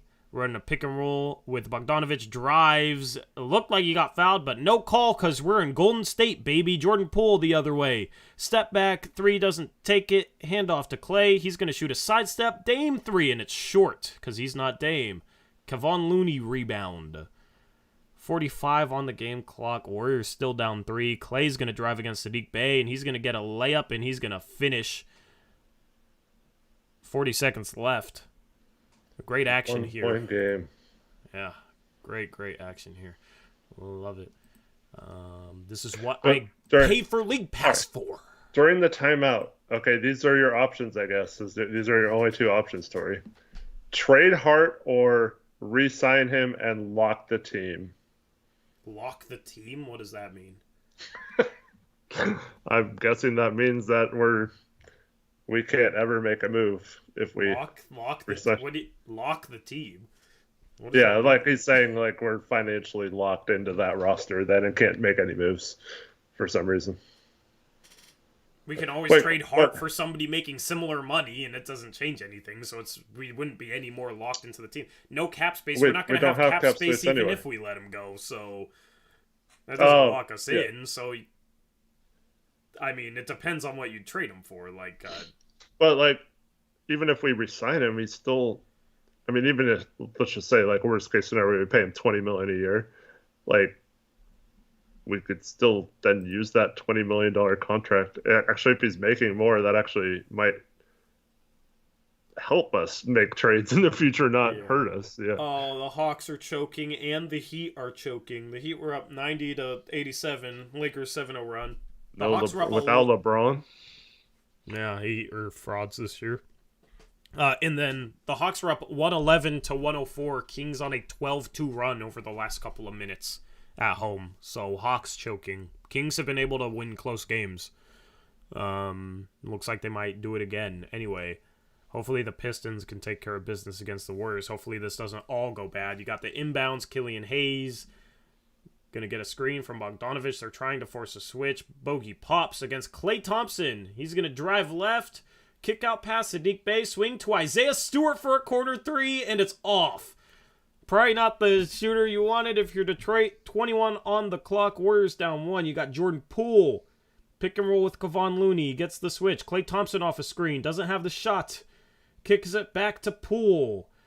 10 on the game clock. Oh, they switched back. Wow. And he turns it over. He turns it over. He trips over his dribble. Curry 2.0. If you're here earlier in the stream, you know what that's a reference to. Curry 2.0 trips over his dribble. He just crossed it over and then he fell. Bad play from Jordan Poole. Killian Hayes looks like he's going to be the free throw shooter. Burke stripped him. Yeah. Oh, did he? Yeah. Jordan Poole looked like he was already falling. Good defense by Burks. Burks knocked the ball into his feet and he tripped, yeah. Detroit inbound to Killian Hayes, and he's going to run away from almost everyone and get to the free throw line. Nobody spoil the result if you're somehow ahead. Meanwhile, I'm going to switch over to the Hawks right after this game's done because 50 seconds left. Kings are up 1. Well, I might have to start doing this a little bit more with these close games at the end. It's kind of fun. Do you have League Pass? No, I don't have a League Pass. No. But they're going to show the next game on NBA Game Time on NBA Channel. Killian Hayes' first free throw good? Some people are mentioning Alec Burks as a nice backup. Problem is he makes $10 million, and how are we supposed to match him? So that means we pretty much have to trade Hart for him. So yeah. Are we trading Hart for Alec Burks? Then he's not a backup. We still need a starting small forward. So, yeah, I mean, he's definitely someone that could help a lot of teams. But unfortunately, how are we supposed to get someone making that range contract without, diving into the 6 rotation players for sure that we have already? I think we need to add to those 6, not replace one of them. You'd have to trade Winslow plus Nasir Little plus Keon Johnson. And still you're going into the tax then. So does Jody want to go into the tax for Alec Burks when it's already a questionable trade? That'll also be close money-wise if it works with the hard cap and stuff too. So what do you mean? That's $10.6 million. Oh, okay. That's Winslow plus Nasir plus Keon. All right, so that's two people we have to sign. Yeah, so never mind. We'd still be under the hard cap, but we'd be in the tax. Yeah. Yeah, barely. If you're talking about prorated contracts closer to the deadline. Yeah. Like $500,000 over if he's making 10 flat. So, good old math. Anyway, waiting for this Warriors game to come back. I wish I should have gotten 2 phones for these 2 games. Have you ever owned 2 phones at once, Eric? No.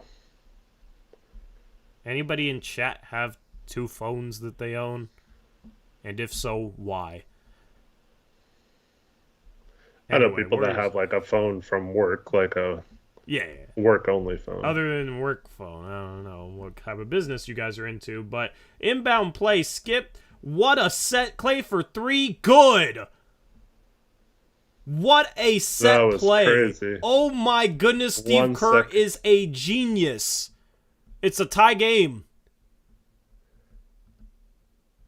Oh my goodness, the initial pass was pretty well defended, but he caught it, and that was great action off ball to get Thompson open. They curled somebody baseline away from the ball, threw a skip pass as the guy's running away from the ball. then curled Clay off a screen towards the ball, like away from where the inbound was, and he got a 3 off. And knocked it down. Just nothing but net. Beautiful. Well, that was... Okay, Chauncey, I hope Chauncey saw that inbound play. Yeah. Because everything's like, Dame, run towards the ball, catch it, and hit a shot, please. That was a beautiful set. Chauncey, please steal that set. The only people with 2 phones have multiple girlfriends, so they have to have. Got you. Props. Dude, it's the same reason I could never have like a burner account or whatever. Like, way too often I would accidentally be on the wrong account and send the wrong person something. So yeah, I could never do that. I'm not planning on sticking around for OT, by the way. I'm hungry. Assuming this is going into OT, we'll see if the Pistons can win it. There's 1 second on the clock. They did get to advance the ball with a timeout. I would love to see a buzzer beater here. Would be awesome. Killian Hayes inbounding. You got Isaiah Killian Stewart. would hit this, but no, he's inbounding the ball. Yep. You got this inbounds play isn't as good as the last one. Inbound to Sadiq Bey. Fadeaway 3 is good! Oh my god. Sadiq Bey hits a fadeaway 3. That play was botched and it worked. Oh my goodness, what a finish. He's talking crap too. He's talking to all the fans there. He's saying some words that I won't say on this YouTube stream because I don't curse. And Golden State, see, it's not so bad, guys. Golden State loses off a buzzer beater at home against the Detroit Pistons. I think that's for sure in time. Nice, yep. Yeah, he got that off. He got it off quick. Might have been 5 seconds, but we don't care. Wow, what a shot over Kevon Looney, who recently, and I think it was his previous game, had a game winner. Mm-hmm. This time it's not the Warriors with the game winner. They're getting game winnered on by Detroit. Wow. Could you imagine if we lost a game like that? Oh my goodness. Oh, they're showing the Hawks. Oh, DeJounte. Oh, tip in by Collins with 31 seconds left. Cool, I'll pull that up right now as well. That count? Oh, no, they called a foul on the drive. DeJounte's at the line. They're down 1 with 31 seconds left. Cool. Were we synced up on that game? No, I was a little behind, but... Oh, dang. So you got to hear me get hyped. That's all right. First free throw good? How many seconds behind are you? I'll pause for that many. Probably like 3. Okay. Uno, dos, tres. There we go. All right, so 117 in Sacramento. 31 seconds remaining. Rooting for the Hawks. We already got one good result, Eric, which was the Pistons beating the Warriors. Second free throw for DeJounte is good. Rattled in. So Hawks up 118-117. Inbound. Kings are not going to use the timeout with 2 left. We got De'Aaron Fox, Harrison Barnes, Keegan Murray on the floor, Kevin Herter, De'Aaron Fox. Oh, he gets stripped by DeJounte Murray, racing down the court. And one. No. Did they call a foul? They didn't call a foul. It looked like it was and one on a layup, but DeJounte Murray picks De'Aaron Fox's pocket and drives coast to coast for the lay-in. Brown is pissed, but I look clean. Yeah, I mean, the pick was clean. I think DeJounte Murray used his off arm on the drive. It honestly could have been offensive. I was just about to mention how Reese said earlier that the Kings are winning close games because Fox is a god in the clutch and he gets ripped. Good jinx. He does push off a little bit. Yeah, but De'Aaron Fox flops all the way to his bench. 25-foot flop. Can't challenge it, though. Wow. Really? Fox. That's funny. So you got a timeout. After this, we'll do your breakdown, and then we'll end the stream. That's the plan. Sounds good. We'll go from hype for these games to... I mean, if we're going to be heartbroken in losses, we might as well see every Western Conference team around us in the standings be heartbroken, too. I mean, if the Hawks win this game, the Blazers are 1 game out of 5th still. So... Yeah. At some point, we got to stop saying that. I mean, yeah, that'd be nice, but this team has not played well in the last month and a half. And we're one game out of fifth. Like, we're fine. We're fine. Anyway, this game is in Sacramento, by the way. Who's going to tie this game? Kevin Herter? I don't know if the scoreboard's ahead, so I'm just going to pull it down. Inbound to Fox. He's going to drive against Okongwu, I think. Two. He gets blocked on the fadeaway. Rebound. Sabonis misses. He thought he got fouled. They got a foul. Trae Young. He's going to throw it all the way down the court. Oh. And Harrison Barnes isn't going to chase it down, and that's the end of the game. That was a really weird finish to that game, Eric. I just realized I'm solo cammed. There we go. There's duo cam. They didn't call fouls. That was smart by Trae Young. I was like, what are they doing? They're going to get the ball back with a couple seconds. They had still had timeouts. But, yeah. The Hawks win this game. De'Aaron Fox drove against Okongwu and got blocked. Good defensive play by him. And then Domantas Sabonis got the offensive rebound, tried to put back. I think he got hit on the arm. He acted like he got hit on the arm, missed the putback.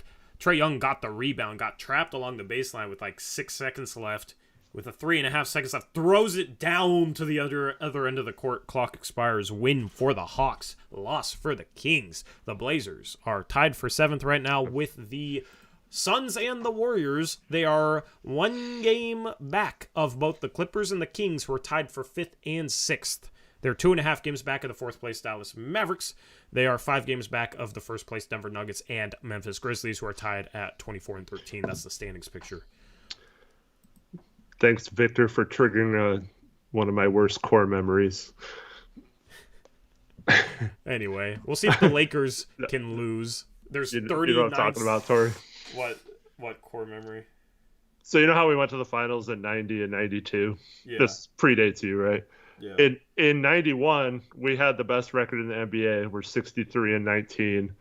In the Western Conference Finals, I think we were down 1. Terry Porter misses like a baseline, like 17-foot jump shot. Magic Johnson gets the rebound. We go to foul him, and he like throws the ball down the court, and the time runs out just like that as the ball's like bouncing down the court and stuff. And yeah, so yeah, yeah, it's tough. So whenever someone does that, it's always triggering. yeah. Anyway, let's get into this breakdown, and then maybe I'll commentate the end of this Lakers game that's just in the final minute. But, you know, they're poverty, and so are the Heat this year, so we don't care as much. Anyway, Brandt's breakdown. Excellent. Triggered the animation, which I would play this animation all the time if it didn't... I would play this animation all the time if it didn't make our mics quieter. I don't know how to fix that. So, because it's a beautiful, beautiful animation. Mm-hmm. Anyway... Lakers are coaching challenge. Let's get this play breakdown. All right. So on this play, we have a situation where the Blazers are going to be in a defensive possession. And I just want to highlight some of the mistakes that the bench players are making that are causing some of these problems we're having. So we see we're pretty well set up. It's kind of hard to tell if we're in a zone or man-to-man. But we see that, everyone's guarding their guys, so we're good right now. As we go to the second slide, they're going to swing the ball to the corner, and whoever that is, I think it might be Taurean Prince, is going to try to drive on Jabari Walker. And Sharpe's guy is going to clear through the lane, so Sharpe goes with him. And the guy's going to try to drive on Jabari in the third slide. And at first, it looks like Jabari might need some help. He might have given up baseline, but he does a really good job of moving over. And in the fourth slide, we see that Jabari completely cuts him off, and he has to stop. He picks up his dribble, and we see Eubanks coming to help, right? Mm-hmm. So here's the problem. We have Eubanks here caught completely out of position. So he's guarding Rudy Gobert. You have to know, okay, Jabari cut him off. He picked up his dribble. He's not going to get to the rim. I have to immediately recover back to my man. Or the only other option would be to fly at him and hard trap him right here. But Eubanks isn't going to do either. He's just going to stand there and get caught completely out of position. And then he's late to recover on Gobert, who's just standing there. He could have recovered, 2 or 3 seconds earlier, and this play would have been completely shut down. But instead, he's late to come back to him. And then Sharpe has to come over because, he's the only rim protector since Eubanks, completely left. And then once Eubanks gets back close to where he is, or gets back in front of Gobert, Sharpe goes to recover to his guy. The only problem is Sharpe doesn't notice that McDaniels isn't in the corner anymore. He's already halfway to the hoop and is going to be by him by the time he realizes it. And in the last slide, we see that he catches it in easy position to get a basket. Just complete breakdown. You can say, Sharpe fell asleep. He did. But he shouldn't have been put in that position to have to even help on Rudy there. And it was all because, Jabari does a great job of moving his feet and staying in front of his man, walls him off, and Eubanks just stands there out of position and doesn't recover. And it's just little things like that completely make it impossible. How are you supposed to defend teams if your rim protector is just caught in no man's land here, not even doing anything on a play? Yep, absolutely. That's just the type of stuff this bench lineup does, unfortunately. I'm going to turn up the transition speed on this for the fade in between slides, so it's a little easier to play them fast and show what happened. Mm-hmm. But I did think one thing we didn't talk about much is Chauncey said before the game that he definitely is going to give Walker a legit chance at some rotation minutes. He likes how he's been playing. Outside of maybe some finishing issues Jabari's having, I do really like that Chauncey is rewarding him for because he is moving his feet really well. Outside of a couple times like the play you mentioned where he did move his feet well and then reach for no reason at the end. So as long as he doesn't make those silly mistakes at the end of drives, I feel like he's one of our best players at closing out and keeping in front of his man and not letting him get straight line drives to the hoop. So I do like that he's giving him a chance right now with all the injuries. Yeah, absolutely. Absolutely. So we'll see. Jabari, I would expect him to improve with certain things too as he gets more NBA minutes. He's just still very inexperienced, even more inexperienced at this level than Sharpe is. So would like to see him start to hit some threes. That'd be cool. But yeah, I got to try and play Jabari. I don't want Jabari playing playoff minutes, but yeah, at this point the bench is so bad for now. I think you have to play him because he rebounds and it's just a smart player. Isn't going to make too many mistakes and rebounds. Rebounds. The finishing is a problem, but the reason why it's not like a really bad problem to me is it's almost all because he's in the right position though, and he's getting offensive rebounds and maybe not making the putback, or he's cutting in the right times and maybe not finishing on a center like Gobert or whatever. So those kind of things I can live with because he's doing the right things. He's making the right cuts. He's making the right reads on where to be. He's crashing the boards and hustling and stuff like that. So I'll always give players that do that a little more of a pass than players. But he definitely needs to improve his finishing. If he does become a good finisher around the rim, that guy could really wreak havoc with his IQ on cuts and his offensive rebounding ability. Yep. And we'll talk about some things tomorrow over on our second channel, Blazers Uprise Live. We will have a stream at 3:30 p.m. Pacific time. So if you're not subscribed to that, definitely go and check out that channel so you don't miss that conversation. And we'll talk a little bit about the Blazers' upcoming couple of games on this road trip against the Pacers and the Raptors. Yeah, that's what we'll have next, and then I'll drop another preview.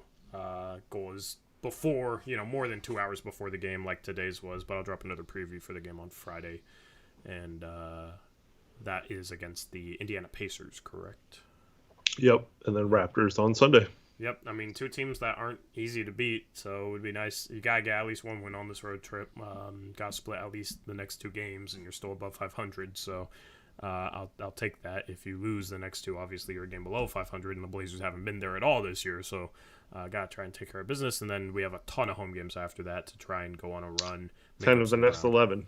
Yep. So that's the way the schedule is shaping up. Anything else you want to talk about in this postgame show? Thanks for everyone for joining us. Hope to see you guys tomorrow and Friday, and have a good rest of your night. Yeah, and once again, if you showed up to that watch party, thank you for showing out. Yeah, I appreciate you. We need to tweet out that picture. I made it my header of my Twitter. And thank you, everyone, for donating tonight as well. Yep, thank you, everybody, showing support. Thank you to all of you who hit the like button. If you didn't, that's the easiest way to support us, so why not hit it? Anyway, subscribe if you're new to the channel. We'll have a trade deadline stream coming up about a month from now, so even if you're not an NBA fan, we talk a little bit about other NBA teams, and then we have a dedicated trade deadline stream where we talk about everything that goes down, so definitely hit that subscribe button. Even if you're a Pacers fan or a Pelicans fan, or we have fans from other fan bases, which is cool. Anyway, that's a wrap for this postgame show presented by Bet Online. The Blazers lose in Minnesota. Everything went wrong in this game, and they still had a chance at the end, but oh my goodness, can we stop losing close games, because it's tough to deal with, man. Let's win a couple of these close games. That would be fun. Anyway, we'll catch you tomorrow on that second channel. Until then, as always, peace out. Go Blazers.